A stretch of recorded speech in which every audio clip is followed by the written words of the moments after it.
ప్రేమించి అత్యుత్తమైన కరుణ అందరికీ అనుగ్రహించున్నారు. కాబట్టి దేవునికి నేను మోకరిస్తున్నాను.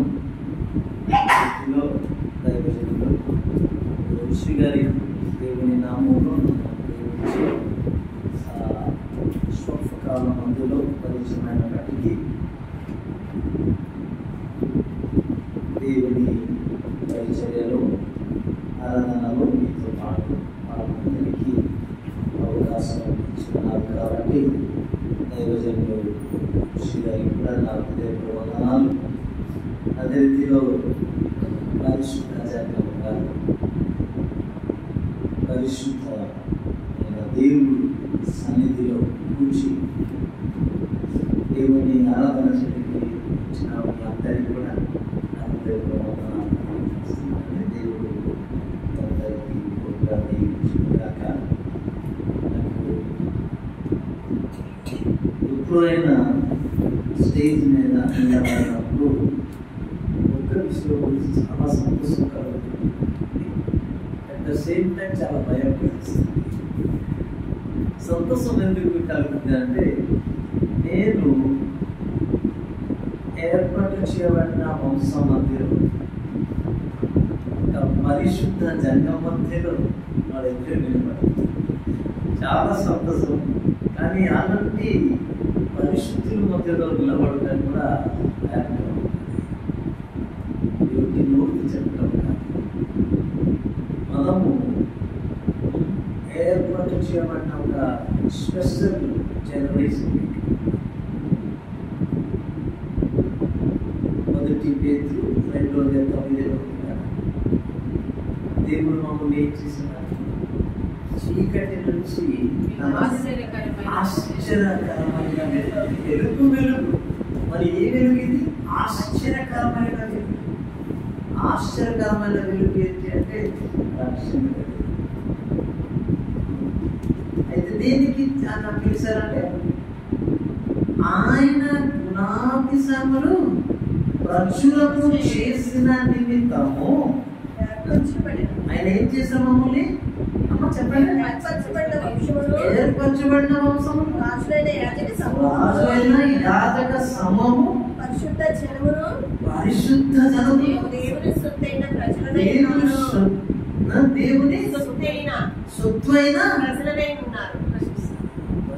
ఉన్నారు అని పేతురు దేవుని బిడ్డలకి రాస్తున్నారు. చెప్పండి, మనం ఇప్పుడు ఆర్డినరీగా ఉన్నామా, ఎక్స్ట్రా ఆర్డినరీగా ఉన్నామా? We are not ordinary anymore. We are not ordinary. We are very, very extraordinary. అమ్మగారు, నా మాట అర్థమవుతుంది తల్లి? అర్థమవుతుంది అట్లా చేయండి మనిషి. ఎందుకంటే దేవుని వాక్యము ఒక కథ వినటం కాదు. దేవుని వాక్యం విన్నప్పుడు అది చెవికి వస్తుంది, చెవి నుంచి హృదయానికి దిగుతుంది. హృదయం ఉన్నప్పుడు విశ్వాసం వస్తుంది, విశ్వాసం వచ్చినప్పుడు రక్షణ జరుగుతుంది. అందరికీ కావాలి, అదే కదమ్మా రక్షణ కావాలి. అయితే దేవుని వాక్యం విన్నప్పుడు, ఎందుకంటే దేవుని వాక్యం ఇది ఎవరి వాక్యం? దైవ వాక్యం కాదు, ఏది ఒక నాటుడు వాక్యం కాదు, ఏది ఒక జోకర్ వాక్యం కాదు, లేకపోతే ఏ ఒక ధనవంతుడు వాక్యం కాదు. దేవుడు సృష్టికర్త. దేవుని వాక్యము విన్నప్పుడు మనం చాలా జాగ్రత్తగా ఉండాలి.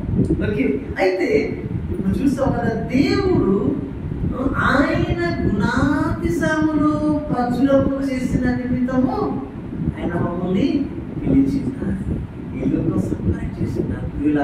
ఈ సంగతి ఎవరైనా అర్థం చేసుకుంటారు, వాళ్ళు మళ్ళీ ఆర్డినరీగా జీవించరండి, మామూలు వ్యక్తిగా ఉండరండి. వాళ్ళ తలంపులు, వాళ్ళ ఆలోచన, వాళ్ళ మాటలు, వాళ్ళ ప్రవర్తన మామూలుగా ఉండదు. విచిత్రంగా ఉంటుంది, పరిశుద్ధంగా ఉంటుంది, మంచిగా ఉంటుంది, రమ్యంగా ఉంటుంది. అలాంటి ప్రజలు మనము. కాబట్టి దేవునికి మహిమ పరుస్తాం, దేవుని నాటి సంవత్సరం చేస్తాం, ఆయనకు ధన్యవాదాలు స్తుతులు అర్పిస్తాం, ఆయనకు ఆరాధన చేస్తాం. దేవుడు కోరిన రీతిలో సత్యతలో ఆత్మతో కాబట్టి ఈ ఆరాధన రోజులో క్రైస్తవులకి అంటే నిజమైన క్రైస్తవులకి ఇంకా ఏ పని లేదు.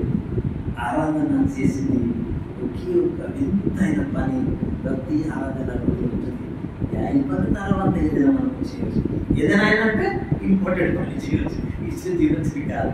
మన సొంత పనులు ఉంటాయి కదా, ఇక్కడికి వెళ్ళేది, చూసేది, చేసేది, ఇచ్చేది ఏదైనా ఉంటే మనం చేస్తాం. కానీ ఆదివారంలో మనము ఆరాధన చేయాలి సత్యతను ఆత్మ. అయితే ఆరాధన చేసిన నిమిత్తం మనం కూడుకుంటున్నాం కాబట్టి ఒక అంశం చదివి ఆరాధన నాతో పాటు ఈ బైబిల్ వచ్చి చూడండి. కీర్తన 145వ కీర్తన 21 వచనం చదవండి. శరీరులందరూ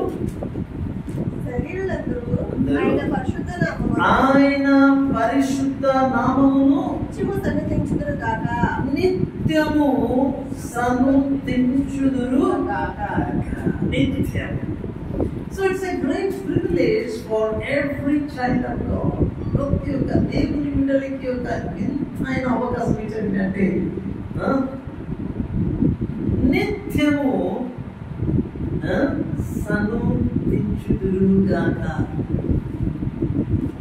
ఎవరు సన్నుతించున్నారు? ఆయన చెప్తున్నారు. ఓకే, ఎవరు దేవునికి మహిమ పరుస్తున్నారు? ఆయన చెప్తున్నారు.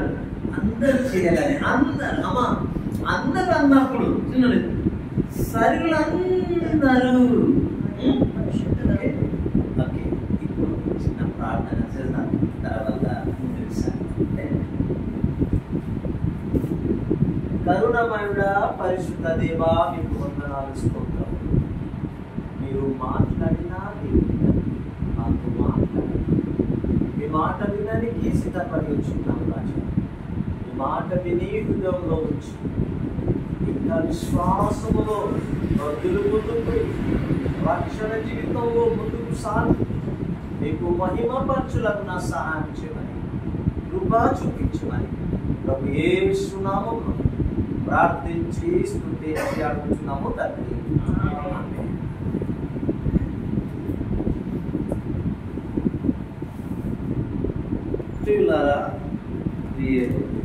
దేవుని పిల్లలారా, ఈరోజు మనము దేవునికి ఆరాధన చేసిన వచ్చి ఉన్నాము. ఎందుకు ఆరాధన చేయాలి ముందు చెప్పేశాను కదా. ఆయన మమ్మల్ని చీకటి నుంచి, అంటే చీకటి అంటే పాప జీవితం నుంచి, పాపం పడి వృత్తి పొందిన స్థితి నుంచి, వృత్తులు అంటే పరలోకంకి వెళ్ళకుండా నరకంలో పడి ఉన్న స్థితి నుంచి ఆయన మమ్మల్ని ప్రేమించి పరలోకము నుంచి యేసు నామములో భూలోకంకి దిగి వచ్చాడు. పరలోకంకి వెళ్ళాలంటే మన పాపంకి పరిహారం ఉండాలి, మన పాపంకి క్షమాపణ ఉండాలి. క్షమాపణ ఎలాగా దొరుకుతుంది అంటే సింపుల్గా దేవుడు చేశారంటే రక్తము ద్వారానే. రక్తం కాల్చబడుతుంది. అది ఏ రక్తం అని ప్రశ్న కదా అంటే అందు పరిశుద్ధ రక్తం. ఎవరి దగ్గర పరిశుద్ధ రక్తం ఉంది అంటే ఎవరి దగ్గర దేవుడు ఒక్కరే. కానీ దేవుడు అలాగొస్తే రక్తం కాల్చడం లేదు. ఆయన ఆత్మస్వరూపి దేవుడు. ఆయన స్వరూపం ఉంది. ఏ రూపం ఉంది? ఎందుకంటే ఆయన మమ్మల్ని తన స్వరూపంలో తన పోలిక నిర్మించారంటే దేవుని స్వరూపం ఉంది, కానీ మనకు కనపడదు. ముట్టనికి ఆయన స్వరూపంలో రక్తం, మాంసము, ఎముక లేవు, కనుక స్వరూపం ఉంది. ఆయన ఆత్మరూపి దేవుడు. కాబట్టి మానవుడికి దేవుడు సృష్టి చేశారు. కాబట్టి ఈ మానవుడికి రక్షించాలని ఉద్దేశం కలిగి ఆయన మానవ రూపంలో వచ్చారు. ఒక కప్పగా రాలేదు, పాముగా రాలేదు, పులిగా రాలేదు, ఎలుగుగా రాలేదు, చెట్టుగా రాలేదు, రైలుగా రాలేదు. కానీ మానవుడికి రక్షించిన నిమిత్తము మానవుడుగా వచ్చాడు. నా తెలుగు అర్థమవుతుంది, నా తెలుగు నేర్చుకుని మాట్లాడుతున్నాను. కొద్దిగా తేడా ఉంటాయి కానీ దేవుడు నన్ను క్షమించండి. అర్థమవుతుంది కదా. దేవుడికి స్తోత్రం. యేసు ప్రభు అంటే ఏంటి? రక్షకుడు. ఆయన మన పాపము నుంచి మమ్మల్ని రక్షించాలని నరకములో పడి ఎల్లప్పుడూ అన్న అబ్బ ఉషు అషు అని కేక వేస్తూ చనిపోతానంటే చావు రాదు, ప్రసంతకుండానికి ప్రసంత రాదు, అక్కడ అగ్ని ఆరదు. చావంటి భయంకరమైన ఒక మనిషికి కలిగిన చివరి దశలో పొందిన ఒక శిక్ష గురించి నియమించిన ఒక భయంకరమైన స్థలం. ఒక మానవుడికి 2 చోటలు ఉన్నాయి చనిపోయిన తర్వాత. ఒకటి నరకం, ఒకటి పరలోకం. పరలోకములో నిత్య జీవముతో ఎల్లప్పుడూ పరిశుద్ధ దేవుడి దగ్గరే స్తుతులు స్తోత్రాలు అర్పిస్తూ జీవిస్తాం. శాంతి సమాధానంతో. అక్కడ రోగాలు లేదు, కష్టం లేదు, ఆకలి లేదు, సమస్యలు. ఎల్లప్పుడూ దూతల వలె మహిమగల శరీరం ధరించుకొని ఆయనను ఆరాధిస్తూ ఉంటాం. సమయమో అర్థం కాదు. అక్కడ సూర్యుడు అవసరం లేదు, చంద్రుడు అవసరం లేదు, ఆయననే వెలుగుగా ఉంటాడు. అలాంటి రమ్యమైన స్థలము ఉంచాలని దేవుడు ఉద్దేశం కలిగి మనకు ఆయన స్వరూపము, ఆయన పోలికలు నిర్మించాలండి.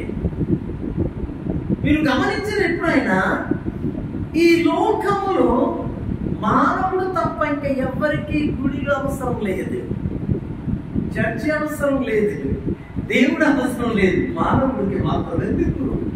ఈ మానవుడు ఎక్కువ జ్ఞానం వలన, ఈ లోకానికి సంబంధించిన జ్ఞానం వలన మూర్ఖత్వం తెచ్చి ఆ దేవుడికి తెలిసలేకపోతున్నాడు. మనము దేవుడు వెళ్ళాలి, అందరు వెళ్ళాలి. అయితే ఈ దేవుడు ఆదము హవ్వను సృష్టి చేశాడు కదా, వాడికి తెలుసు ఆ దేవుడు ఎవరు. అయితే వాడు పాపం చేస్తాడు. ఆ విధేయత వలన పాపం చేస్తే దేవుడు సన్నిధి నుంచి వచ్చేస్తాడు. అందుకని దేవుడు అన్నాడు, నువ్వు ఏ రోజు తింటావా పండు ఆ రోజు చనిపోతావు కదా. చనిపోతాం అర్థం ఏంటి అంటే నా నుంచి దూరం అయిపోతాడు అన్నాడు. వాడు తిన్న తర్వాత చనిపోలేదు. ఇప్పుడు మామూలుగా చనిపోతే ఏమవుతుంది? కళ్ళు మోయపడుతుంది, ఊపిరి ఆగిపోతుంది, ముస్సు కాదు, ముస్సు కాదు, డుస్సు కాదు. మందులు అక్కడ కూర్చుని పెట్టేస్తాడు, పనులు వేస్తాడు. అంతే. ఏం అర్థం పాప ఏమవుతుందా? ఎంత పెద్ద రాజేస్తున్నారు అంటుందా? చనిపోయినప్పుడు ఎంత గట్టిగా పెట్టినా పొడిసినా పరుగేసినా ఏం అర్థమవుతుందా? లేదు. కానీ ప్రాణం ఉన్నప్పుడు చిన్న చీమ కొడుకు అంటున్నాడు, ఇట్లా అంటారు దూమల కొడితే సెన్సెస్ ఉంటుంది. చనిపోతే పోతుంది మొత్తం, అది మరణం. కానీ దేవుడు ఏ మరణం చెప్పారంటే, ఏ రోజు తింటారు నేను ఉత్పన్న పండు తింటే ఆ రోజు చనిపోతారు అన్నారు. కానీ వాడు తిన్న తర్వాత చనిపోలేదు. ఏం జరిగింది? వాడు చనిపోయారు, ఆత్మీయ రీతిగా చనిపోయారు. ఆత్మీయ రీతిలో చనిపోతాం ఏంటి అంటే, మమ్మల్ని సృజించిన దేవుడు సన్నిధి అంటే ఆ హెబ్రోన్ వదిలేసి హెబ్రోన్ లో పడినట్లయింది. హెబ్రోన్ అంటే తెలుసు కదా.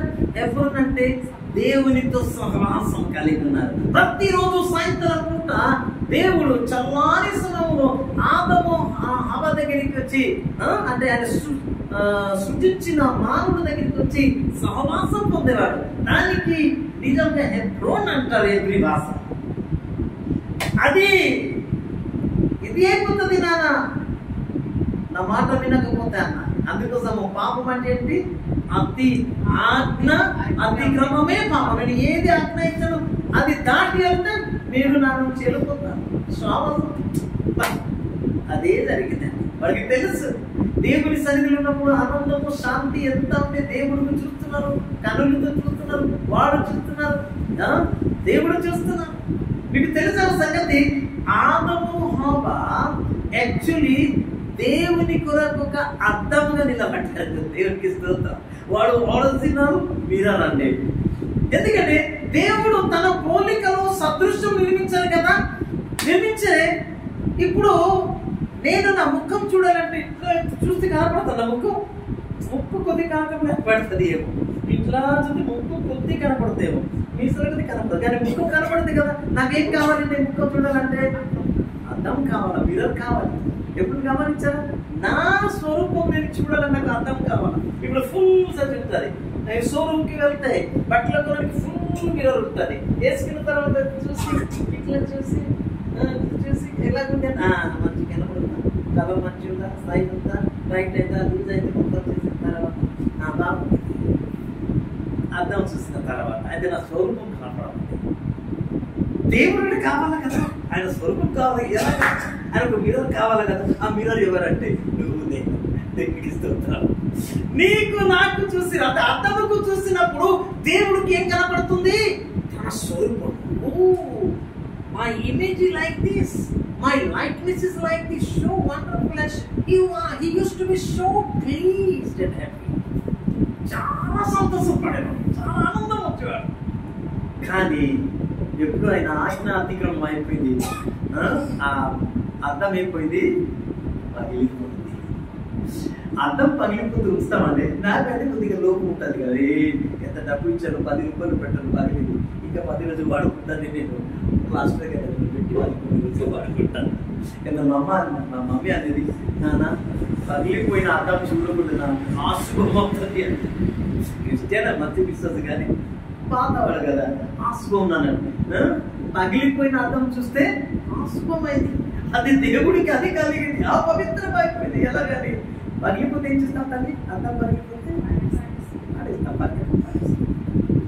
అదే రీతిలో ఆదము హవ్వ దేవుని సన్నిధి నుంచి వాడు కూడా చూసేవారు దేవునికి. ఆ పరిశుద్ధ సహవాసం, సజీవుల సహవాసం అప్పుడు ఎంత ఆనందం కలిగింది. వాడికి తెలుసు ఏం చేయాలి లేదు కాబట్టి వాడు మనసు ఉంది. కాయిను హేబెలు కూడా చెప్పి ఉంటారు కదా, అందుకోసం వాడు స్టార్ట్ చేస్తాడు దేవుడికి అందరి నిమిత్తము స్టార్ట్ చేస్తాడు.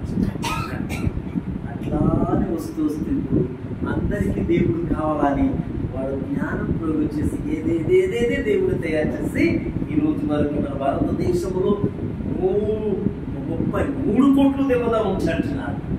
ఎవరికే సాటిస్ఫై అవ్వటం లేదు. ఏదైనా చేస్తే ఇంకొకటి చేస్తూ ఉంటుంది, చెట్టుకి చేస్తూ ఉంటుంది కానీ, రాయికి చేస్తూ ఉంటుంది కానీ, కుక్క చేస్తుంది కానీ, లేకపోతే నక్కకి చేస్తేమని, ఏదైనా చేస్తే అవుతుంది ఏమని. ఎందుకంటే దొరకటం లేదు కదా సరైన దేవుడు. ఒకటి తర్వాత ఒకటి వెతుక్కోండి వెతుక్కోండి వెతుక్కోండి వెతుకుతూనే వస్తున్నారు ఆ జ్ఞానం వలన. కానీ దేవుడు తెలిసినాడు, ఆయన నేను నా ఎప్పుడు నా సహవాసం ఎలాగా కోరుకుంటున్నానని గొప్పతనం ప్రేమతో యేసునామములో లోకానికి వచ్చారండి. ఎప్పుడు వచ్చారు అమ్మా? ఇప్పుడు 2024 సంవత్సరం నడుస్తుంది కదమ్మా, అవునా కాదు? 2024 నీకు ఎంత ఉంటుంది అమ్మా? ఒక 50 ఉంటుందా? 50, 45, 50 పైన ఉంటుంది కదా. అది ఎలాగ లెక్క వచ్చింది? నువ్వు పుట్టిన రోజు కదా లెక్క వచ్చింది కదా. అదే రీతిలో యేసు పుట్టిన తర్వాత 1, 2 అయి 1000 అయింది, 2000 సంవత్సరం అయిపోయింది. మళ్ళీ 1, 2, 20, 21, 22, 19, 20లో భయంకర కరోనా వచ్చింది, చాలా మంచి అయినప్పటికీ 23, తర్వాత 24లో ఉన్నారు. అంటే యేసు పుట్టిన తర్వాత ఎన్ని సంవత్సరాలు అయింది. కానీ యేసు ఎంతకాలం జీవించారు? 33.5 సంవత్సరాలతో జీవించారు. కేసీఆర్ పని చేసి ఈ 3.5 సంవత్సరాలు పని చేసి చనిపోయి తిరిగి లేసి పనులకు వెళ్ళిపోయారు. వెళ్తున్నారు, నేను మళ్ళీ తిరిగి వస్తానన్నాడు. ఎవరైనా నమ్ముతారు వాళ్ళు నశింపక నిత్య జీవం పొందుతారన్నారు. అయితే యేసు పుట్టారు, మన కొరకు శ్రమ పొందారు, ప్రాణం పెట్టారు, రక్తం ఖర్చారు, చనిపోయారు. ఆయన చెప్పిన రీతిలో చెప్పకుండా కదా, ఏది చెప్పబడింది అదే చెప్పినట్టు జరిగింది. 3 రోజులు తిరిగి లేచి వచ్చారు. మళ్ళీ 40 రోజులు ఈ లేచిన తర్వాత సజీవుడుగా జీవిస్తూ అందరితో కనపడి ఒక మించుమించు 550 ఎక్కువ మందికి కనపడి ఆయన ఒక రోజు 40 రోజులకు పూర్తి అది పరలోకం వెళ్ళాలి. వెళ్తూ ఏమన్నా వినపడిందంటే, నేను ఎలాగ వెళ్తున్నాను మళ్ళీ తిరిగి వస్తాను. ఎవరు నన్ను విశ్వాసిస్తారు వాళ్ళు నరకంకి వెళ్ళకుండా పాలనకు వెళ్తాను. నేను వచ్చి మళ్ళీ తిరిగి పాలన తీసుకెళ్తాను. ఆ రోజు కొరకు మనం ఇప్పుడు ఎదురు చూస్తున్నాం పిల్లలారా. అయితే ఎదురు చూస్తున్నప్పుడు ఎవరు నమ్ముకున్నారు వాళ్ళు ఎదురు చూస్తూ చూస్తూ అలాగే కనులు చూస్తారా? లేదు, ఎదురు చూస్తామంటే దేవునికి మహిమ పరుస్తూ మన ఈ జీవితము లోకంలో కొనసాగుతారు. దేవునికి ఆరాధన చేసి జీవించిన వారు మాత్రమే యేసు ప్రభు వస్తే అతను కలిసి వెళ్తారన్నమాట. ఇది పెద్ద కదా. అయితే ఈరోజు జస్ట్ ఒక 10-15 మినిట్స్ ఇంకా నేను తీసుకుని ముగిస్తాను. మనము ఆరాధన చేసిన నిమిత్తము పిలువబడి ఉన్నాము. పరిశుద్ధ జనముగా హోలీ నేషన్ గా దేవుడు మమ్మల్ని నియమించున్నారు, ఏర్పాటు చేస్తున్నారండి. ఎవరు యేసును నమ్ముతున్నారు వాళ్ళు భూలోకములో అందరి కులం నుంచి పెద్ద కులంలో యేసు ప్రభు చేరడానికి అవకాశం ఇస్తున్నారు. ఆ దేవుని కులం ఏంటి అంటే పరిశుద్ధ కులం. మనం ఇప్పుడు ఏ కులంలో ఉన్నామో, అది నువ్వు ఏ కులంలో రావచ్చు, పర్వాలేదు. నీ తల్లిదండ్రి ఎవరు రావచ్చు, నీ కులం ఏమవచ్చు, నీ మతం ఏమవచ్చు, ఏదైనా సరే యేసు ప్రభు నమ్మిన తర్వాత నువ్వు పరిశుద్ధ కులంకి చేరుతామాట. అంటే దేవుని కుటుంబంలో పుట్టుతున్నామాట. నువ్వు నీకు ఏంటి ఒక సదస్యంగా నీకు అధికారం దొరుకుతుంది మాట. యేసు నమ్మిన తర్వాత మనం ఎవరు కాదు, దేవుని వారు. ఆయన సొత్తుగా జీవిస్తున్నాము. ఎంత ధన్యులు ఉంటారో వాళ్ళ మాత్రం జీవితం అంతా ఆయనకు మనము ఆరాధించాలి, ఆయన గుణాతిశయములు వివరించాలి. అయితే కొన్ని వేలాది వాక్యాలు ఉన్నాయి ఎలాగ ఆరాధించడానికి. ఓకే, ఎందుకు ఆరాధించాలి చెప్పాను కదా. ఆయన ఏర్పాటు చేశారు కాబట్టి, రక్షించారు కాబట్టి, ఇలాంటి డెసిగ్నేషన్ మనకు ఇచ్చారు కాబట్టి ఆరాధించాలి. ఎలాగ ఆరాధించాలి అది తెలుసు కదా. సత్యతోనూ ఆత్మతోనూ ఆరాధించాలి. అంటే దేవుని దగ్గరికి వచ్చినప్పుడు దేవునికి అర్థం అవ్వాలి, నా బిడ్డ నాకు ఆరాధన చేసి వచ్చింది. ఆరాధన తప్ప మనసు ఎవరు లేదు. ఇప్పుడు ఆరాధన వచ్చి మనసు వేరేగా ఉంటే అది మంచి ఉంటుంది. నా ఊరు దగ్గర ఒక ఊరు ఉంది.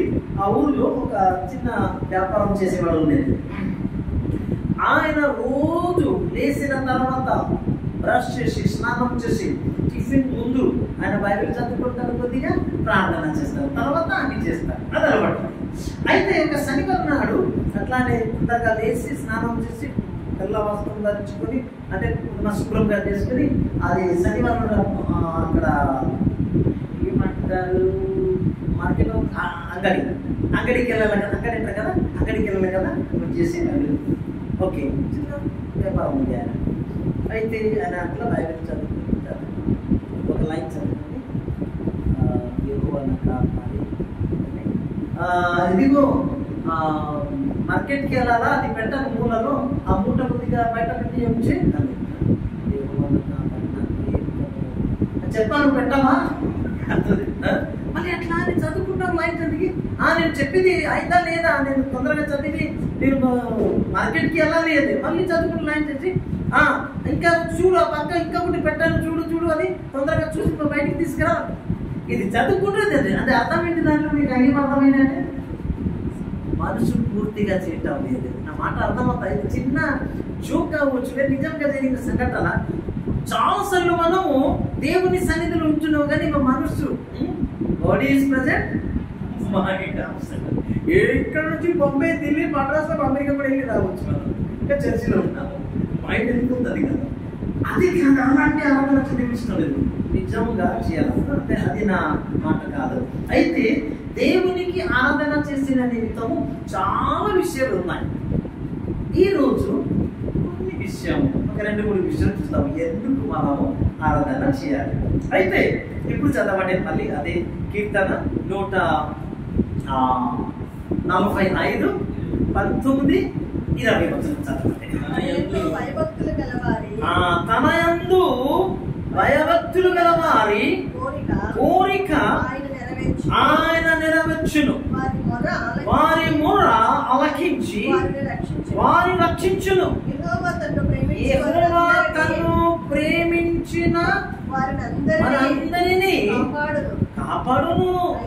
అయితే భక్తులందరినీ అయితే లోకములో దేవునికి భయభక్తి కలిగిన వారు ఉన్నారు, నీతిమంతులు ఉన్నారు, దుష్టులు ఉన్నారు. దుష్టులు ఎవరంటే యేసు ప్రభువు నమ్మకుండా జీవించేవారు దుష్టులు అని ఇది అర్థం. అదే భక్తిహీనులు కదమ్మా. ఏముందమ్మా? అయితే భక్తిహీనులందరినీ భక్తిహీనులు అంటే దేవుడికి భక్తి చూపించకుండా, నిజమైన యేసుకి అంగీకరించకుండా, యేసు గురించి విన్న తర్వాత కూడా అంగీకరించకుండా జీవించిన వాడు భక్తిహీనులు అని నేను చెప్పిన దేవుని వాక్యం సెలవిస్తుంది. దేవుని వాక్యం సెలవు నమ్ముతున్నారు. కానీ కొంతమంది ఉన్నారు దేవునికి ప్రేమించేవారు ఉన్నారు. దేవునికి ప్రేమించేవారు ఉన్నారు. ఎలాగ ప్రేమించాలి మనం? మార్కు 12:30 చూడండి అమ్మా. ఎవరికి జ్ఞాపకం ఉందా? మార్కు సువార్త 12:30 ఒకవేళ తప్పు లేదనుకుంటే. మన దేవుడైన ప్రభువు నీవు నీ పూర్ణ హృదయముతోను.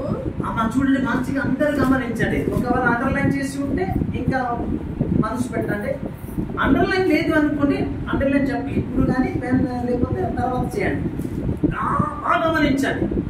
చదవండి అమ్మ చక్కగా. నీ పూర్ణ హృదయముతోను, నీ పూర్ణ ఆత్మతోను, నీ పూర్ణ వివేకముతోను, పూర్ణ వివేకముతోను, నీ పూర్ణ బలముతోను, పూర్ణ ధర్మముతోను నీ దేవుడైన యెహోవాను ప్రేమింపవలనని ప్రధానమైన ఆజ్ఞ. అమ్మ దేవుడికి ఎలాగ ప్రేమిస్తాం? చాలా ఇంపార్టెంట్. పూర్ణ హృదయంతో, పూర్ణ మనసుతో, పూర్ణ బలముతో, పూర్ణ శక్తితో, పూర్ణ వివేకముతో. ఏదైతే చెప్పారు కదా రిషి గారు, నాకు చెప్పారు, వచ్చి శివార్త ఇచ్చారు. అదే యేసు ప్రభు చాలా మంచివాడు అని చెప్పారు కాబట్టి వచ్చేసానమంటావా? అది పూర్ణ వివేకాలు. యెహోవా దేవుడు ఉత్తముడు, రుచి చూసి చూడమంటున్నారు. రుచి చూసి, ఋషి గారు సువార్త విని యేసు ప్రభు గురించి రుచి చూసి ఆయన సన్నిధిలో ఉంటే అదే నిజమైన ఆరాధన, దేవుడికి ఇష్టమైన ఆరాధన, వివేకంతో చేసిన ఆరాధన చేస్తారు. అయితే ఎవరు దేవునికి భయభక్తి కలిగి ఉంటారో, ప్రేమిస్తారో, వాడికి ఇలాంటి ఆశీర్వాదాలు ఉన్నామా? దేవుడు కాపాడతారు. వాడు మొర వింటారమ్మా, ప్రార్థన వింటారు, సహాయం చేస్తారు, విడుదల ఇస్తారు, రక్షిస్తారు. అన్ని ఆశీర్వాదాలు వస్తాయి మాట దేవుడికి. కానీ భక్తిహీనులు సర్వనాశం. హిందీలో సత్యనాశం అవుతాయిగా, సత్యనాశం, సర్వనాశం అయిపోతుంది దేవునికి. ఓకే, అయితే ఈరోజు మనము చేసిన ఆరాధన విషయంలో యెహోవా తను ప్రేమించిన వారి అందరినీ కాపాడదు. అర్థమైందమ్మా? ఏం చేస్తారు దేవుడు దేవుడిని ప్రేమిస్తే? అమ్మా ఏం చేస్తారు దేవుడు ప్రేమిస్తే? మంచి అంటే నువ్వు ఆపై ఉన్నప్పుడు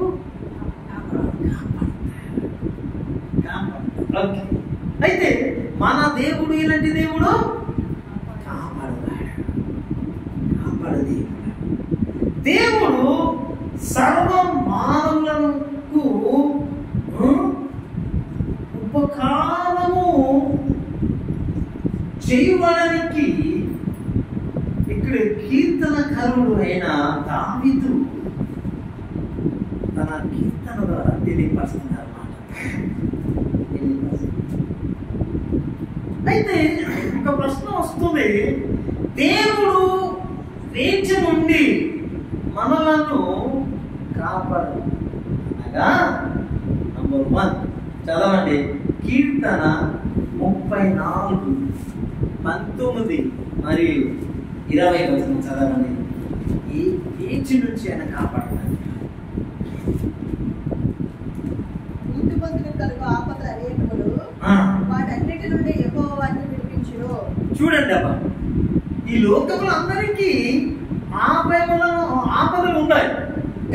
నీతిమంతులు. నీతిమంతులు ఎవరు? అమ్మ క్లుప్తంగా చదువు. నీతిమంతులు ఎవరు? దేవుడు. అమ్మ దేవుడు ఎరిగేవారు. Very good. ఇంకా ఆ దేవుడు ఎవరు? ఈ లోకంలో దేవుడు ఎవరు? ఇప్పుడు మనకు దేవుడు చాలా మంది ఉన్నారు కదా అంటున్నారు. దేవుడు ఎరిగిన వారు నీతిమంతుడు. అదైనా ఏ దేవుడు? యేసు ప్రభు దేవుడు. యేసు దేవుడు నమ్మిన వారు నీతిమంతులుగా ఉంటారు.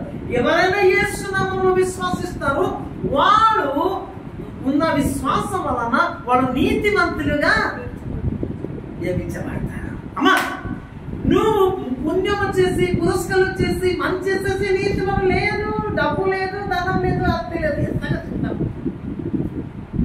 కానీ యేసు ప్రభు విశ్వాసించాలి. ఏమని విశ్వసించాలి? యేసయ్యా నువ్వు పరలోకంలో ఉన్నావు, వాక్యమై ఉన్నావు, దేవుడితో ఉన్నావు, దేవుడే ఉన్నావు, కానీ నన్ను రక్షించిన నిమిత్తము భూలోకం మీదకి వచ్చావు. నేను నమ్ముతున్నావు యేసయ్యా నా రక్షకుడని నమ్మితే నువ్వు నీతిమంతుడు. అప్పుడు శాంతి సమాధానం బాగా ఉండాలి కదా. అది లేకుండా శాంతి సమాధానం పాటు ఏమన్నా ఆపదలు అనేక ఆపదలు వస్తాయి. నిందిస్తారు, ఖండిస్తారు, తిడతారు, మాట్లాడకుండా దూరం అవుతారు. ఇలా చూస్తారు. ముందు వెళ్తావు శాశ్వతం కాదు. ఇవన్నీ ఎందుకు వస్తుందంట? నువ్వు దేవా నేను ఏం చేయలేదు, నాకు అట్లా జరుగుతుంది, వాడు క్షమించి రాజా. యేసు గురించి ప్రార్థన చేశారు. వాడు నన్ను ఏం చేస్తున్నారు తెలియకుండా కొడుతున్నారు, చంపుతున్నారు కానీ తండ్రి వాళ్ళకి ఏం తెలియదు, వాళ్ళు ఏం చేస్తున్నారు తెలియదు, క్షమించమంటున్నారు. అదే నీతిమంతుడు చేసిన ప్రార్థన. ఎంత మంచి విషయం అంటే నీతివంతులుగా మారిన తర్వాత మన జీవితం ఎంత అద్భుతం మారిపోతుంది. We are no more natural being. We are supernatural. ఈ సూపర్ న్యాచురల్ గా జీవించిన నిమిత్తము మనం ఇష్టపడుతూనే అవుతుంది, లేకపోతే అదే రీతిలో ఉండిపోతుంది. జాస్ట్ ఇంకా ఒక 3-4 నిమిషాలు ముగిస్తాము. ఆరాధన చేద్దాం. మనలను ఓకే అయితే మనలను ఆపదల నుండి కాపాడును. అందుకోసం నేను దేవునికి ఆరాధన చేస్తాను. రెండు విషయం ఏంటంటే మనలను ఆపయముల నుండి కాపాడను. ఎక్కడి నుంచి? ముందు ఆపదల నుంచి కాపాడతారు. రెండవది అపాయముల నుండి.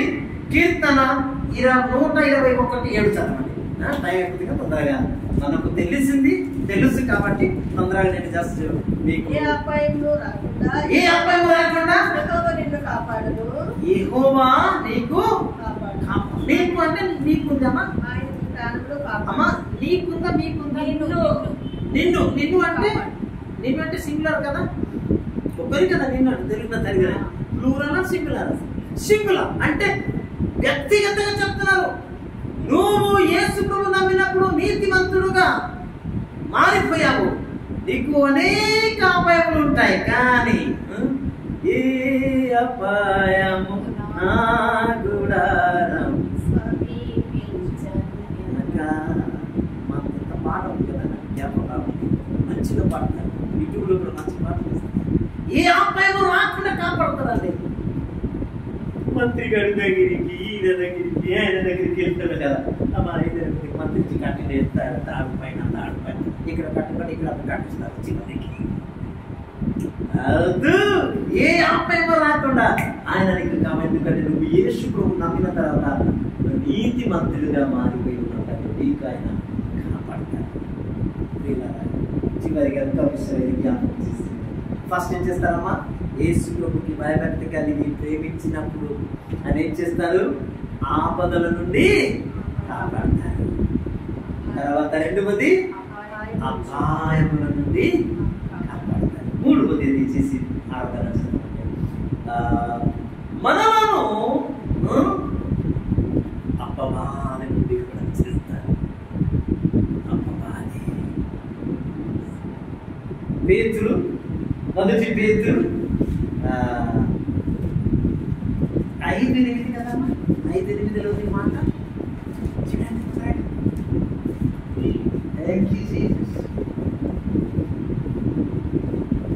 మొదటి పేతురు 5:8. శుభ్రమైన బుద్ధి గలవారై నరకము కలిగించుడి. అమ్మ మొదటి పేరు కదా, మీ విరోధి అయిన అపవాది ఆమె విరోధి అయిన అపవాది గర్జించు సింహం వలె ఎవరిని మింగుదునా అని ఎవరికి మింగిస్తూనే తిరుగుతుంది. ఎవరు మింగుతుంది? నిన్న ఒక యూట్యూబ్ చూసాను, పెద్ద పాము పక్షిరాజు పట్టింది. పక్షిని పట్టి 2 కాళ్ళు చూస్తారా, 2 కాళ్ళు మింగింది. అయితే ఎక్కలనే కదా చేస్తుంది, జంప్ చేసి లాగడానికి మింగడానికి ప్రయత్నం చేస్తుంది. అది మింగిదిలో తెలియదు కానీ చేయలేకపోతుంది. సాతానుడు అపవాది నీకు నాకు మింగించనేలాగా శోధనలు పెట్టి వెంటనే కోపం తీసుకొచ్చి వెంటనే సందర్భంలో నాకు అబద్ధం చెప్పి గురుగుబడితో సరైన స్థితిలో పెట్టుకుంటా మన మధ్యలో విభేదం సృష్టి చేసి నా సొంత స్వార్థం కొరకు ఏదైనా చేసిన నిమిత్తము, ప్రయత్నం చేసిన నిమిత్తము సాతాను గారు అపవాది దర్శిస్తారు. అదే బిడ్డని అంటే మనం ఈజీగా పడిపోతాం. దేవుడు మరి ప్రార్థన మనసు ఉండదు. ఎలాగైతే ఇది ఉండదు కదా, అట్లా సాధన చేస్తారు. కానీ దేవుడు అదే స్థితి నుంచి కూడా మమ్మల్ని కాబట్టి ఇంకొక చదవండి అమ్మా, దానియేలు 10:18 తొందరగా.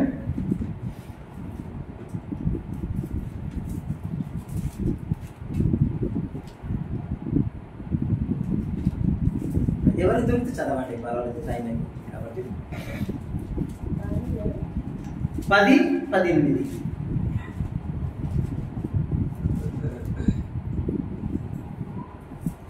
అతడు మరలా నన్ను ముట్టి నన్ను బలపరిచి, నీవు బహుప్రియుడవు, భయపడకు, నీకు శుభమవును గాక, ధైర్యము తెచ్చుకోమని వారితో చెప్పాను. ఇది దానితో సంభాషణ జరిగినప్పుడు నువ్వు బహు ప్రియుడు అని కదా. ప్రియుడు ఎవరికంటారు? ఎవరు ప్రేమిస్తారు ఆయన ప్రియుడు అవుతారు. మనము దేవునికి ప్రేమించినప్పుడు, బహుగా ప్రేమించినప్పుడు బహు ప్రియుడుగా ఉంటామాట. దేవుడు మమ్మల్ని హెచ్చిస్తారు, కాపాడతారు. ఎక్కడి నుంచి? ఆపద నుంచి చేస్తారు, ఆపదలను చేస్తారు, మళ్ళీ అపవాది నుంచి కూడా చేస్తారు. ఎన్ని వచ్చినా బండ మీద కట్టబడిన ఇల్లు ఎలాగా గట్టిగా నిలబడుతుంది. దేవునికి ప్రేమించి నిజంగా ప్రేమించి జీవించినాడు ఏదో వచ్చినా ఏ కదలికగా ఉంటుందండి. దేవుడు అలాంటి కృప మమ్మల్ని అనుగ్రహించినారు. కాబట్టి ఇలాంటి ఈ సత్యలు ఎరిగి ఇంకొకసారి జ్ఞాపకం చేసి దేవా ఎంత కృప చూపించిన ఇప్పుడు రండి ఆయన